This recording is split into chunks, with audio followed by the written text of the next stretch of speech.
Conversar, una apuesta deliberada a estar con lesotres, a salirnos de la agenda y trazar otro tiempo posible. Conversar sin la promesa del entendimiento, o más bien con la certeza del malentendido, del desacuerdo, del tropiezo. Conversar como quien se expone al error confiando en la potencia creativa del tartamudeo. Conversar en cuerpo presente como un modo de fuga de la virtualidad, de la distancia, de la ausencia, como forma del pensamiento, de la pregunta, de la duda. Conversar para no cristalizar sentidos, para no pensar por lesotres. Si el feminismo es un lugar incómodo y a la vez deseante, rebelde, festivo, conversar tal vez sea el más feminista de los gestos. Somos Leila Messinger y Julieta Greco, y esto es El Deseo de Pandora.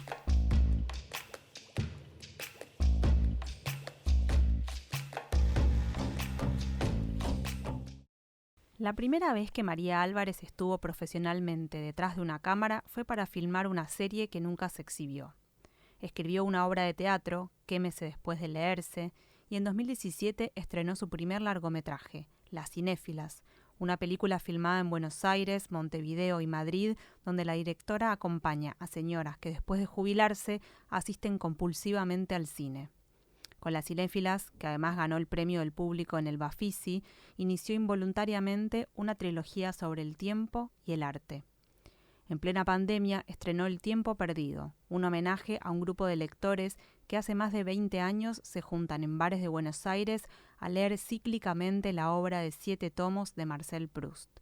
Llegó a la cofradía de proustianos a partir de Norma, una de las protagonistas de su primera película.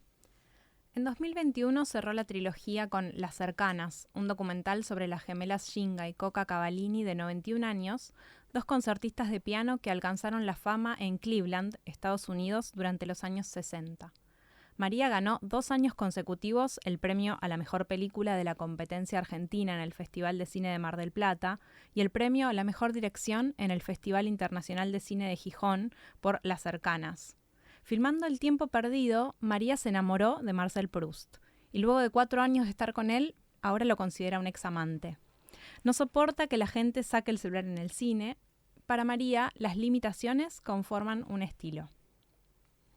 Bienvenida, María. Muchas gracias por estar acá con nosotras en esta 4ª temporada del Deseo de Pandora. Tenemos muchas preguntas, vimos las pelis, estamos muy contentas.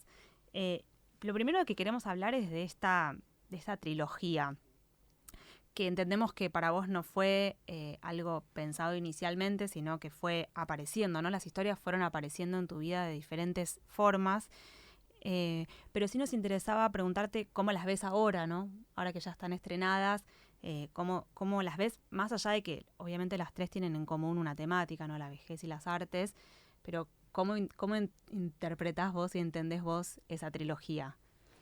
Bueno, muchísimas gracias, un gusto estar hablando con ustedes. Sí, como decís, no, las películas surgieron de lugares muy distintos y muy personales. O sea, en las 3 películas yo no aparezco, digamos, no aparece mi voz, excepto algunas reflejos o preguntas que hago.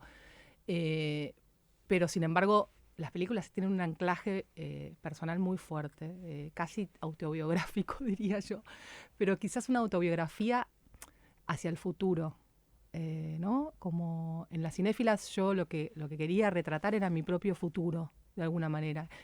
Obviamente cuando empieza la búsqueda de hacer la película uno no es consciente de eso, ¿no? Uno simplemente, no sé, conocí una señora, me acordaba de cuando iba a la sala Lugones a ver películas cuando era estudiante de cine, y a partir de ahí empieza a tener esta idea, ¿no? Empiezas a sentir que ahí hay algo. Claro, después vas haciendo la película, la mostrás, la gente devuelve algo y ahí te das cuenta, lo que yo hice es como querer homenajear estos espacios porque yo quiero hacer esto cuando sea más grande, ¿no? Como, y ya me siento parte de ellas. Entonces ahí hay algo como un retrato propio, de alguna manera.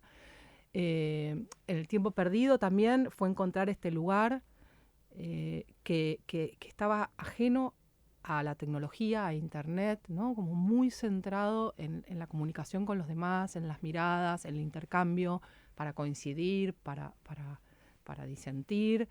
Y hubo algo de querer estar ahí. O sea, pero también en las cinéfilas, ¿no? Como querer ir al cine con ellas es lo que yo hago. Yo voy al cine, yo voy a ver películas y quiero estar ahí, quiero hacer eso. Con el tiempo perdido lo mismo, descubrir este espacio como esta burbuja temporal y querer permanecer en ese lugar, ¿no? Y como mi forma de permanecer, de alguna manera, era retratándolos. Y bueno, con las cercanas también muy distinto. Yo estaba pensando en una película de ficción con mi hermana, escribiendo como un par de ideas, pero así como muy lejanas de cuando seamos viejas. Nos llevamos solo 1 año de edad, somos bastante parecidas físicamente, o sea, siempre... Son parecidos. como que tenemos algo. Y pasé por McDonald's, un McDonald's que queda a 3 cuadras de mi casa, y vi a estas 2 señoras, que no eran tan parecidas ahora, y les saqué una foto, me parecían una referencia muy linda a la hora de hablar del proyecto, de presentarlo, lo que sea. Bueno, tipo, busquemos algo así, ¿no? Algo que va por acá. Y bueno, me fui, a los 3 meses las volví a ver del brazo y ahí les hablé, ¿no? Y les dije que yo les había sacado una foto, que si les podía sacar otra foto. Y ahí me empezaron a hablar y me fui a tomar un café con ellas a McDonald's. Claro, y si te pones a pensar, esa película partió de un lugar totalmente distinto, que es la relación con mi hermana. Y te termina siendo al mismo tiempo algo muy orgánico con mi trabajo anterior. Entonces, es como que no puedo describir cómo se combina, ¿viste? El deseo, las intuiciones, el interés, las cosas vividas. O sea, como que hay toda una mezcla ahí que uno no se da cuenta por qué. Y termino viendo las 3 películas como cosa que evidentemente está súper relacionada, no sé, todo. ¿Hay algo, María, en tu carrera profesional, un movimiento a partir de que empezás a hacer esta trilogía? Vos contás que venís de una carrera en un cine mucho más mainstream y en producciones enormes, y haces un quiebre con las cinéfilas y haces una película y las siguientes películas también súper independientes. Pero incluso al interior de estas 3 películas con tanto en común, hay algo que se nota que tu mirada, digamos, cómo va moviéndose también, ¿no? Y cómo vas eligiendo retratar, si en las cinéfilas hay algo muy de personajes, en El tiempo perdido hay algo mucho más como grupal, como algo mucho más social y colectivo, y en las cercanas ya hay una intimidad, que decíamos con Leila, hay algo de lo que también produce ese departamento, ese espacio que es como un tercer personaje de la película que las comprime y se nota que vos estás ahí comprimida con ellas. ¿Cómo sentís que tu mirada fue cambiando? Intuyo que con la propia experiencia de ir haciendo estas películas. Sí, como dijiste, yo estudié cine en el ENERC, que es la escuela del Instituto de Cine, y a pesar de que la escuela de cine me dio este marco, ¿no? Este marco teórico, este marco como de orden de caos, de decir, bueno, yo quiero hacer esto, me quiero dedicar a esto. O sea, empecé a amar las películas, mientras estudiaba, a ir todas las tardes a la Lugones. Ahí veía a las cinéfilas que 20 años después serían protagonistas de la película. Pero, digamos, hay algo de la escuela que me dio una contención, un marco, un faro para dónde quería ir, pero que al mismo tiempo me alejó mucho de la idea de la posibilidad de hacer una película. Porque en mi época, digamos, no había cámaras digitales en ese momento, era todo fílmico, nos mostraban, o sea, no había tanto enfoque en el documental, sino que había un documental más como historia del cine y el documental incrustado en la historia del cine, pero, digamos, básicamente las películas que estéticamente se estudiaban, ¿no? Eran Kieslowski, digamos, Polanski, Kubrick, y casi todos hombres, hablando ahora un poco, pero digo, mucho, bueno, también vimos algunas cosas de Leni Riefenstahl, digo, pero digo, en general eran como cosas grandes que estudiabas, y para mí nunca, yo salí de ahí diciendo, bueno, no es para mí esto, porque realmente es demasiado, ¿no? Las cualidades que tenés que tener sociales, de todo tipo, son demasiadas, y yo no me sentía. Entonces empecé a trabajar en cine, en cosas muy grandes, como en películas grandes, como muy de abajo, meritoria, segunda meritoria, como muy haciéndolo de abajo, y después entré a trabajar en publicidad, que es como todo lo opuesto a lo que yo hago ahora, ¿no? Es como si tuviese que decir 2 puntas de la cadena, diría como lo opuesto. Y aún con ese tiempo perdido de alguna manera en mi camino, que sí lo siento como un tiempo perdido, es decir, yo siempre quise hacer evidentemente algo mucho más artístico que trabajar en publicidad. Las circunstancias de la vida, familiares, personales, los miedos, todos te van llevando como por por caminos que no son siempre elegidos.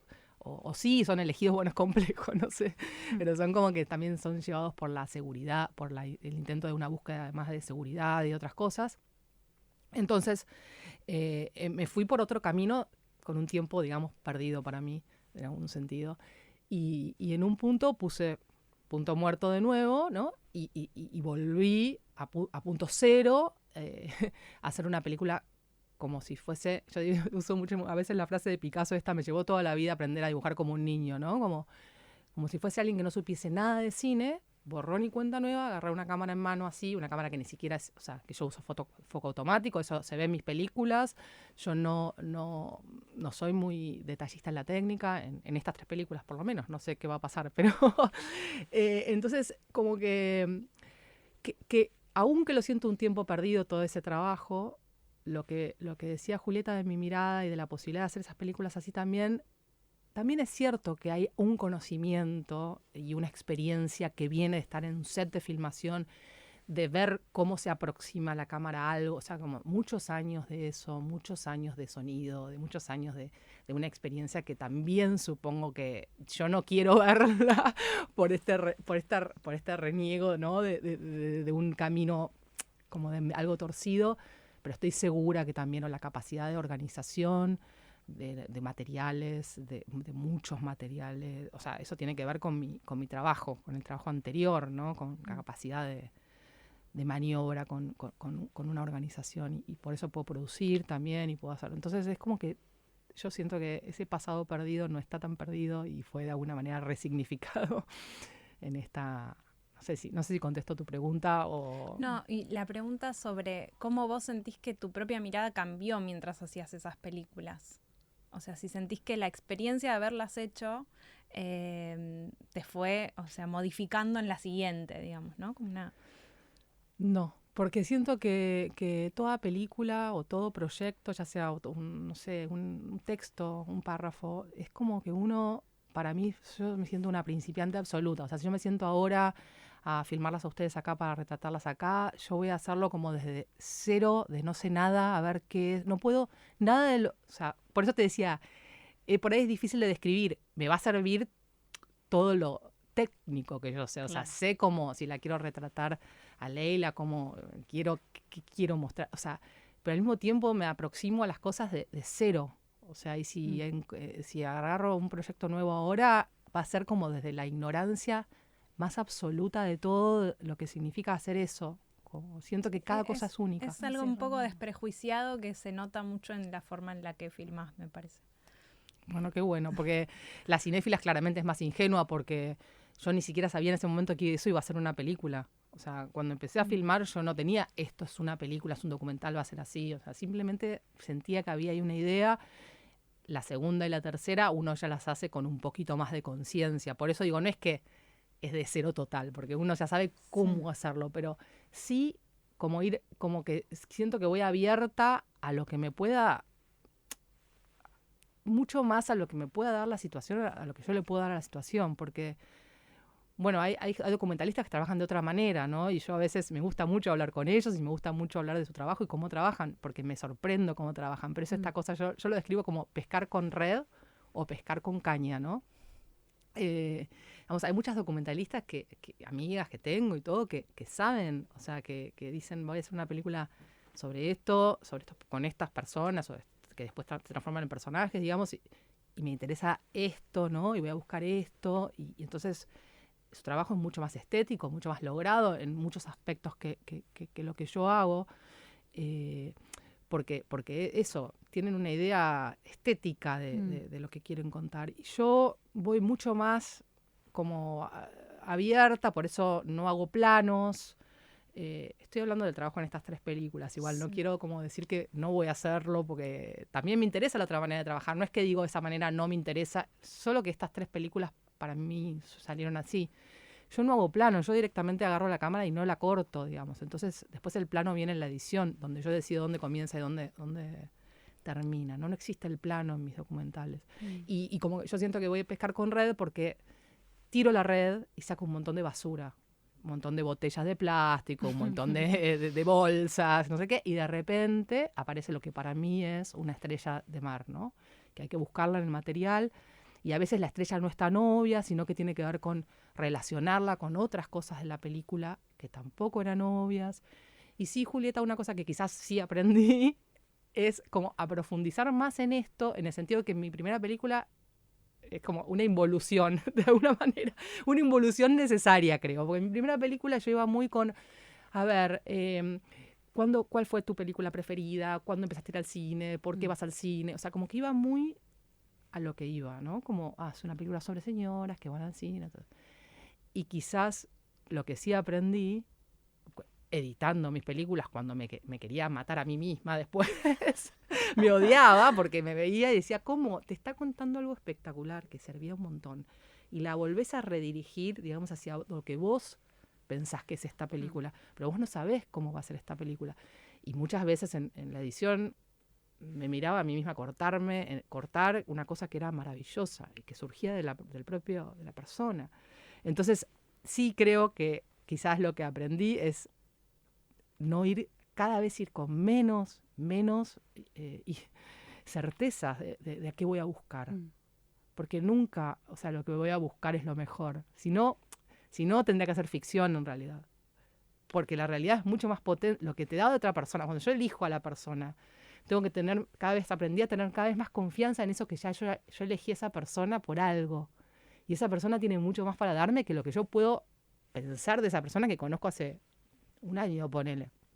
Entonces, como estar cada vez más abierta a lo que esa persona tiene. Y si esa persona me dice, yo voy a un grupo de no sé qué, ir. Como, ¿no? Esto en las cinéfilas, casi no voy al grupo de Proust, casi no vamos, porque no tenía nada que ver con el cine. Y mira, no solo fuimos, sino que a partir de ahí salió otra película, ¿no? Sí. Pero eso es como un gran aprendizaje. No, y hay algo muy lindo que se ve también, que es en esta intervención que vos decís en las cinéfilas, que aparecen tus preguntas y que un poquito se ve esa escena, que después en las cercanas solo aparece en ese espejo maravilloso de ese departamento, que a veces hay algunos planos donde se te ven, y después en el tiempo perdido, bueno, casi que no está, ¿no? No está la cámara. O sea, obvio está la cámara, pero no estás vos como conduciendo de una manera explícita. Me parece que ahí hay algo como de esto que decís. Sí, está bueno también, viste, que se habla mucho en el documental de esto de la mosca, o sea, porque mucha gente, a veces me preguntan como, bueno, pero ¿cómo, en las cercanas, por ejemplo, cómo haces para hacer esta mosca en la pared, ¿no? Que esta persona que está ahí, pero como decís, no aparece. Y yo contesto, en el caso de las cercanas, en cada película es distinto, ¿no? Pero en el caso de las cercanas, yo era un elefante en el cuarto. Claro. Yo no era una mosca. O sea, lo que pasa en la edición después es que yo me voy borrando. Pero para que eso sea así y por cómo yo vivo la situación con ellas, ni siquiera tiene que ver con la película, porque cuando yo estoy con ellas yo no estoy haciendo nada. La película está por debajo de lo que yo estoy haciendo con ellas. O sea, es como si yo hubiese a visitar 2 tías que yo quiero y me gusta estar ahí. O sea, eso es lo que pasa, que me gusta mucho estar ahí. Pero no es que cuando estoy ahí me escondo o trato de hacer que no estoy o les contesto así, para nada. Yo hablo todo el tiempo, si se les cae algo yo lo levanto, si hay que, o sea, ya no pienso en la cámara. O sea, no hay un plano que hay que respetar, un silencio, sino que es una situación que estamos viviendo juntas y a raíz de eso, bueno, yo después armo la película en la edición, digamos. Buenísimo. Incluso una cosita más, que es cuando que hoy recordábamos, cuando ella se pone a escuchar la música del pasado, ¿no? Y esta memoria que le viene como a través de la música, que es muy poderosa, esa escena. Yo en el momento, por sobre la música, yo le dije a ella, y está en la película, pero yo me borré mi voz, es como, ella se pone a llorar, y yo le pregunto, la corto la música, o sea, corto la escena, una escena que es la más potente de la película. Digo, cortamos la música. Y si te fijas en la película, ella en un momento, al principio, ella hace así, porque ella me dice no. Sí, incluso también el gesto de bajar la cámara cuando se cae el muñeco, que también es un momento de una es que yo me tiré absoluta. Y se nota, o sea, ese momento en el que la cámara se se hace una cosa muy torpe y se va a negro, pero sigue escuchándose de fondo el sonido, también da cuenta de alguien que está ahí, digamos. O sea, y que no puede hacerse la tonta con el dramatismo de esa escena. Totalmente. Es que es imposible hacer un documental o sea, de este tipo o de cualquiera, creo, sin estar. O sea, ¿cómo volvés a un lugar si no fuiste humana? O sea, primero que es lo que me sale naturalmente, ¿no? Como cuando pasó eso, yo de hecho no seguí grabando. Lo que pasa es que no tuve ni tiempo de cortar la cámara, la tiré. Sí. Y me tiré al piso y las empecé como a consolar y empecé como a hacer, y les empecé a decir tonterías tanto que una mamá me dice, eso es todo filosofía barata. Es muy graciosa esa parte, dice, eso es filosofía barata para mí, no sé qué. Es imposible, si no, ¿cómo volvés al día siguiente? O sea, claro, uno vive ahí, está ahí, y yo esa noche no dormí y estaba tan angustiada como Coca, o sea, porque había vivido una especie de muerte. Y además porque yo respeto mucho, que espero, cada uno tiene su sensibilidad y cada uno verá en la película lo que quiera ver, pero yo respeto mucho lo que ellas sentían por esos muñecos. Yo no creo que alguien que tenga afecto por una cosa que no esté viva, no sé, tenga un problema. O sea, yo lo doy cuenta, tengo una pulsera de mi sobrino que no tiene vida tampoco y la miro y siento cosas. O sea, entonces yo respeto mucho ese sentimiento que ella tenía por el bebé. Hablando del género documental, las 3 películas son documentales, las 3 ganaron premios y las 3 se enmarcan además en una seguidilla de películas documentales hechas por mujeres que ganaron premios. ¿Qué te parece que hay ahí? ¿Qué cambia la mirada de las mujeres? ¿Es un tema de época o bueno, hay algo más? ¿Y qué te parece, digamos, por qué te parece que el documental de repente vuelve a tener una mirada, un foco, un valor, premios?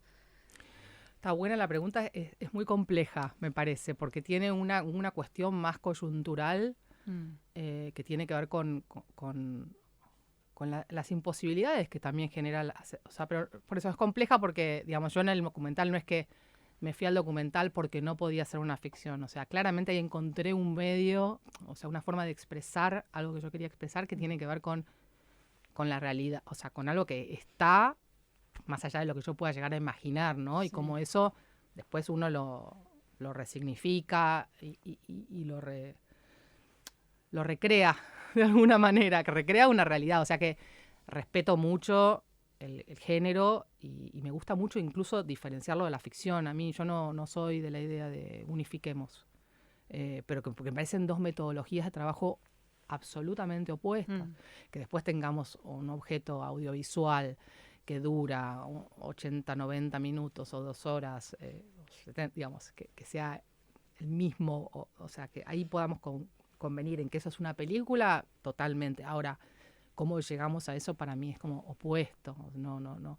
Unificar los medios, los métodos es lo que hace que para mí una cosa no llegue a ser ni una cosa ni la otra, ¿no? Esta cosa media de documental en donde se pone mucho en escena las cosas, en donde el director o la directora tiene como una intención muy clara de la realidad. Y a mí eso, bueno, justamente no me interesa tanto quizás.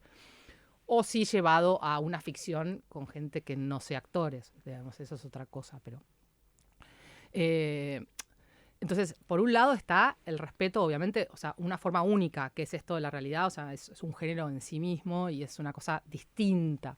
Y por el otro están los problemas coyunturales que tienen que ver con lo económico y con lo que conlleva hacer una ficción en Argentina hoy en día, digamos. Eso es bastante arduo, es un trabajo, digamos, buscar el financiamiento, o sea, y no me extraña que nos volquemos a otras formas de expresión para seguir haciendo porque la ficción, bueno, ya sabemos la cantidad de dinero que demanda, incluso aún con el Inca y todo, es como que estamos en un momento en donde no alcanzaría incluso para hacer una película de ficción, o sí, pero entonces se te comprime todo, cómo la tenés que hacer, y calculo que todas estamos pasando un poco por eso, ¿no? Como si es una ficción, tiene que ser chiquita, tiene que ser, o sea, entonces ya, bueno, la capacidad de crear o de se limita también. Por eso digo, son como, me parece que con el documental, y sí, es claro que en Mar del Plata los documentales han ganado últimamente, bueno, creo que en la competencia argentina los 2 años que gané yo, ganó una directora mujer con otros documentales, muy buenos, por cierto, pero digo, de competencias que tienen ficción. Entonces hay algo, sí, que no, por ahí en este momento tan convulsionado no sabría decirte bien a qué se debe, pero creo que tiene que ver con todo esto. Hay algo que tienen en común las cinéfilas y El tiempo perdido, que es que cuando tanto como cuando esas mujeres van al cine, como cuando los proustianos... Ella le encanta decir los proustianos. Me encanta decir eso porque no sé en cuál de las 2000 entrevistas que vi, uno de ellos decía que se habían llamado, creo que era Alberto, decía que se habían hecho un grupo que se llamaba Porteños Proustianos, o Proustianos de Buenos Aires. Entonces me encanta lo de los proustianos, me parece una Son como una secta aparte. Sí. Bueno, tanto cuando las cinéfilas van al cine como cuando los proustianos están ahí en su tiempo de lectura, esas personas están como abstraídas del resto del mundo, ¿no? Una de las cinéfilas decía algo así como, cuando yo estoy ahí, me abstraigo de todo lo demás. O la que va al Festival de Cine Mar del Plata que dice, no puedo creer que alguien me llame por teléfono si saben que estoy ocupada, tipo, estoy yendo al cine, ¿qué hacen? ¿Cómo me van a llamar? Y pensábamos como que es un poco... el fin de una era, ¿no? Como me parece que es un documento, estas películas del fin de una era, de personas que tienen esa capacidad de hacer una sola cosa por vez. Entonces nos preguntábamos como, ¿qué es lo que viste ahí en esta generación? Bueno, lo que acabas de decir, literal, y yo incluiría Las Cercanas, porque para mí Las Cercanas es como justamente esto que hablaste del departamento de Las Cercanas, es claramente el fin, o sea, y de hecho el final de Las Cercanas, ese desarme del departamento, ¿no? Ese espacio que desaparece, el bar del tiempo perdido que ya desapareció, las salas de las cinéfilas que están, algunas, no, están todas, creo, la de Cine Universitario de Uruguay, creo que está todavía, pero digo, son espacios también que están, como vos decís, o sea, una forma de estar en el mundo que está en extinción, que tiene que ver con lo que vos decís, de estar presente, que hacer una sola cosa a la vez en realidad es esto, estar presentes. Acá no estábamos, mientras hablando con mi hermana que vive o con mi amiga de Córdoba, hablando con 20 personas, mientras, no sé, pago una cuenta de la casa, ¿no? Como esta multicapa, esta realidad multicapa que vivimos todo el tiempo. Yo creo que sí hay una forma de extinción, o sea, como que hay unas generaciones que se van con una forma de estar en el mundo que no vamos a volver a tener. Y por eso también era como yo quería, o sea, a mí me encantaba ir al departamento de las Cavallini, porque era mi manera de estar ahí, o sea, de estar en ese tiempo detenido, como decís vos, ¿no? Como en esta burbuja del bar. En la sala de cine es un tiempo que se detiene y que vos simplemente estás ahí. Y eso me encantaba, o sea. Por eso hice las películas, para estar ahí, ¿entendés? Para volver a la casa, para estar con ellas, para estar en ese... Sí, hay algo de los objetos también, ¿no? Digo, leen en papel, porque en Juli decíamos, bueno, si fuera un grupo de lectura de gente más joven, por ahí estarían leyendo en el celular, por ejemplo, o viene el mozo y trae la merienda, ¿no? Y se hace una cosa por vez, eso es una belleza. Pensábamos también que cuando contaste en varias entrevistas que cuando te metiste en ese grupo de lectura de los proustianos, vos también te pusiste a leer En busca del tiempo perdido y te enamoraste. ¿Qué es lo que te atrapó ahí? Es un libro muy difícil. O sea, los primeros tomos son muy aburridos, pero muy aburridos. O sea, hay que decirlo con todas las letras, porque es verdad.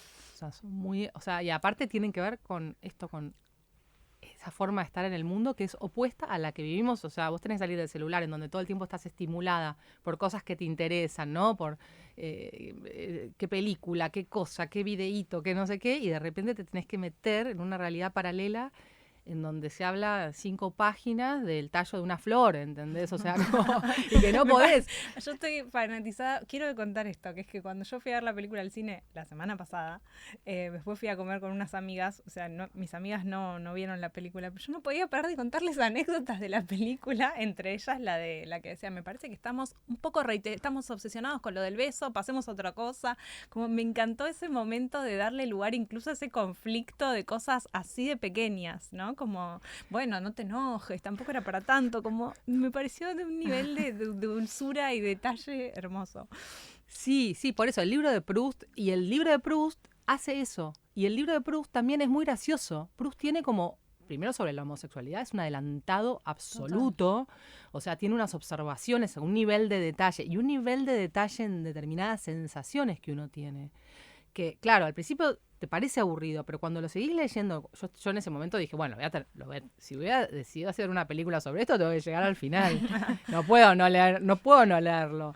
Y a medida que empezás a leer, empezás a ver de verdad, o sea, es magistral. O sea, empezás a apreciar y el viaje que haces y por dónde te hace pasar todos esos momentos incómodos con vos mismo, que decís, no, para este plomazo yo no puedo más. ¿Entendés? No puedo más esta fiesta en el siglo...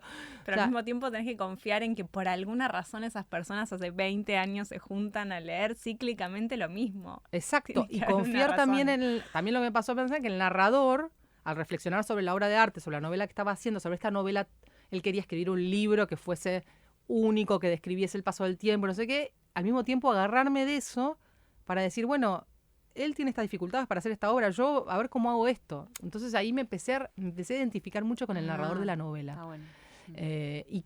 Y como la novela habla mucho al final, en el último tomo y todo, de los rostros y de cómo se van modificando con el tiempo, las arrugas, cómo uno siempre ve cómo envejece el de enfrente, pero nunca percibe su propia vejez, ¿no? Entonces Proust habla de esto de que es el espejo opuesto, como vos te encontrás con un compañero o compañera de la secundaria y decís, che, qué grande que está, cómo cambió, ¿entendés? ¿Cómo cambió? Y de repente, claro, y uno por adentro se siente la misma.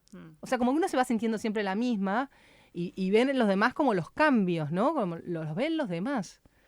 Y entonces él dice como veía en los demás, y entonces dice, una parte que es buenísima del libro, dice, y me ponía a mí mismo, dice, como que yo me encuentre con vos y te diga, no, bueno, yo ya estoy vieja. O sea, como que él se ponía como a sí mismo como ejemplo de viejo para que vos me digas, no estás vieja. Pero el otro no le decía eso. Entonces ahí se empezó a dar cuenta que estaba viejo. O sea, como que esas reflexiones que son tan sutiles están en la obra, y eso es un poco lo que yo también quise espejar en el documental.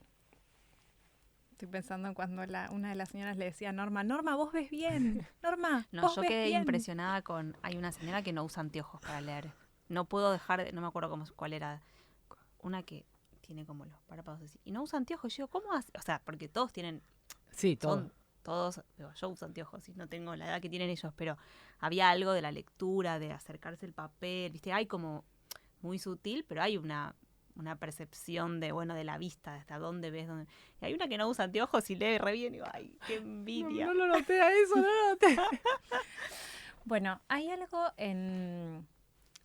más allá de las películas, ¿no? Hay algo que aparentemente la soledad es un rasgo muy inherente a la vejez, ¿no? Y vos, sin embargo, elegís retratar en las 3 películas a estas personas, ya sea yendo al cine, que es aunque vayas solo al cine, siempre es otro modo de ver una película porque es con otros, aunque saquen el celular y te moleste, digamos, o sea, ya es una interferencia colectiva, digamos, o en un grupo de lectura, o sea, leyendo en grupo, que también es como volver colectiva una actividad que es en general muy íntima, o en esta como simbiosis con una hermana melliza, ¿no? Que nos pareció muy interesante ese movimiento de ir a buscar esos espacios en donde en la vejez no hay soledad, digamos, ¿no? ¿Cómo pensaste en eso? ¿Qué pensás de esas dos como grandes temas? A ver, no, el tema de la soledad me parece un tema bastante profundo, ¿no? ¿Qué es? Porque uno puede estar sola en un grupo de gente también, ¿no? Como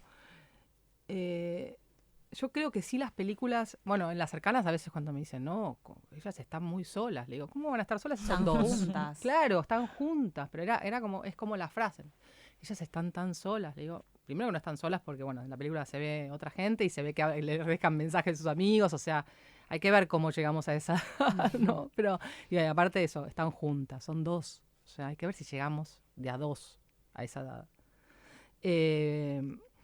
Pero lo de estar sola, bueno, también no sé qué les pasa a ustedes. A mí, yo disfruto muchísimo estando sola. O sea, a mí me encanta estar sola. Me encanta ir al cine sola. Me gusta tanto que como ir con mi compañero o con amigas. O sea, es como otro plan. Y como vos decís, estás sola, pero estás con otros. O sea, como que hay un entorno que te sostiene en esa soledad. Yo no sé si a ustedes les pasó o se acuerdan que cuando éramos chicas, yo por lo menos recuerdo, que había como un prejuicio, ¿no? Que, mirá, estás sola en el cine. O sea, había como algo de ir solo al cine como síntoma de solo en la vida. Sí, o sentarse en un bar. Es como Sí. algo de la soledad que estaba como estigmatizado de ir solo al cine y sola al cine. Y ahora me parece que está claro que no, que es una manera de estar solo también. O sea, yo por eso digo, creo que es un acto colectivo, pero es otra manera de estar sola. Son como otras, tal vez son como una resignificación de la soledad, como un modo de habitarla muy diverso, digamos. Exacto. Hay muchos modos de habitar la soledad. Exacto. Para mí ir al cine sola es como un as bajo la manga. O sea, como Sí, sí. siento que siempre puedo hacer eso y para mí sí es como muy superador de estar sola. Ir al Total. cine sola. O sea, hay algo de eso, pero al mismo tiempo es como si fuese la mejor versión de la soledad, ¿no? Porque una versión de la soledad está, me quedo en mi casa, veo esta película sola. Y la mejor versión de soledad es, no, pará, me visto, voy, veo otras cosas. También como que pones en perspectiva tu propia situación. O sea, como te pones, ves a otra gente en la calle caminando que les pasan otras cosas. Entonces es como que todo se relativiza. Y tu soledad no se vuelve como este pozo en donde no ves a nadie más que tu propia conciencia, de alguna manera que puedes estar feliz o no, digamos, dentro de esa soledad, pero no te quedás revolviéndote en eso, ¿no? Como, es una soledad que interactúa de alguna manera con otras soledades, pero de la mejor manera, no sé, algo lindo, creo. Hay algo de las tres películas y de los personajes, ¿no? De las películas que tiene que ver con la obsesión. Bueno, son personas que se obsesionaron con una novela, que se obsesionaron con ir al cine, que se obsesionaron con el pasado, ¿no? Las gemelas, digo, hay como todo el tiempo un repaso de aquello que fueron, de cuando fueron a Cleveland y y cuando tuvieron que volver, ¿no? Como hay todo el tiempo un conflicto ahí que aparece bastante conversado, pensado, reflexionado, como un carácter muy emocional. Algunas de las cinéfilas que ejemplifican cosas que piensan con escenas de películas, ¿no? Como mucha obsesión ahí. ¿Cuáles son tus obsesiones? Porque hay una mirada detallista, microscópica, obsesiva. ¿Cuáles de tus obsesiones aparecen en esas películas? Claramente la obsesión que une las tres películas es la de qué relación tiene la ficción con la realidad, ¿no? Y que también es mi gran miedo, ¿no? Perder la cabeza. O sea, cuando esa línea entre la ficción, el arte, los sueños, los recuerdos, como en Las Cercanas lo que vos decís, ¿no? Ellas están como fundidas con esa historia pasada y al mismo tiempo la sostiene esa historia pasada de ellas, ¿no? Sí. Y las cinéfilas también, como que ya no sabes si esto lo soñaron, lo vieron en una película, lo inventaron. De verdad les pasó, claro. Pasó, ¿no? Yo siempre confío que si ellas me dicen, pasó, para mí pasó todo lo que... O sea, las personas que están en mis películas, yo les creo todo y además no solo que les creo todo, sino que elijo acompañar lo que ellas sintieron que les pasó. Esa es como una elección que uno hace. Entonces mi obsesión es esa, la ficción, el arte, las obras de arte, ¿no? La literatura, las películas, todo, incluso los sueños o los recuerdos, cómo dialogan con esto, con estar acá nosotras, o sea, ¿no? No sé. Me encanta. Bueno, para terminar, hay algo que también es muy común a todas las pelis, que es el humor. Y que además la sala de cine potencia ese rasgo. Me pasó cuando fui a ver Las Cercanas a una proyección en el Festival de Cine de Villa Crespo, que pensaba mientras estaba ahí riéndome colectivamente, así, pensaba, si yo veo esta película en mi casa, no sé si me río así. Y hay algo de lo que te produce los otros y cierta cosa, incluso hasta un poco argentina, un poco me hacía pensar en mis abuelas, como tu festejante, palabras, como cosas que colectivamente producen sentido, digamos, ¿no? No sé, ese es tu festejante. Como me encanta festejante, es una palabra fantástica. Bueno, pero bueno, el humor está muy presente. Y teníamos la pregunta de si fue algo que apareció o fue algo que vos quisiste iluminar de alguna manera. Claramente, las personas que yo elegí para las 3 películas tienen un sentido del humor increíble. O sea, en Tiempo Perdido pueden tener más y menos alguno que otro, lo que sea, pero incluso yo las elegí por eso. O sea, Las Cercanas hubiese sido imposible sin ellas mismas, cómo se rían todo el tiempo de su propia, o sea, el sentido del humor que ellas tienen sobre ellas, sobre lo que les pasa cuando dice, viste, tenemos amigos escondidos, dice, como, o algo así, ¿entendés? Como siempre como que tira el humor, los personajes la tienen. Y claramente yo tendré un cierto sentido del humor para poder recortar después, porque la edición es lo que hace, y potenciar también en el relato, porque no se puede negar que hay un relato posterior al humor que tienen las personas que están en el documental, que está construido. O sea, que ahí hay una búsqueda mía en donde yo sé que sin humor... Primero que por qué le quitaría el humor, o sea, a las personas que lo tienen, ¿no? Como el humor es todo, en realidad. El humor te salva de cualquier situación, en realidad. Yo creo que la vida sin humor también es como la vida sin el arte, como que el humor viene a salvar. Es como decías, es el as también abajo de la manga cuando las cosas se ponen muy... Como que el humor descomprime, aliviana. No sé, a veces es la forma más lúcida también de hablar de algo. Bueno, lindo. Seguiríamos conversando. Muchas gracias. Gracias, María. Por favor, gracias a ustedes. Esa frase. Ay, es todo. ¿Cómo era? A veces ¿qué dije? No sé. Es la forma más lúcida de decir algo. Esto fue El Deseo de Pandora. Conducción y guión, Leila Messinger y Julieta Greco. Producción audiovisual, Vera Ferrari. Edición de sonido, Estudio Red. Arte, Florencia Merlo. Dirección de Anfibia Podcast, Tomás Pérez Bisón.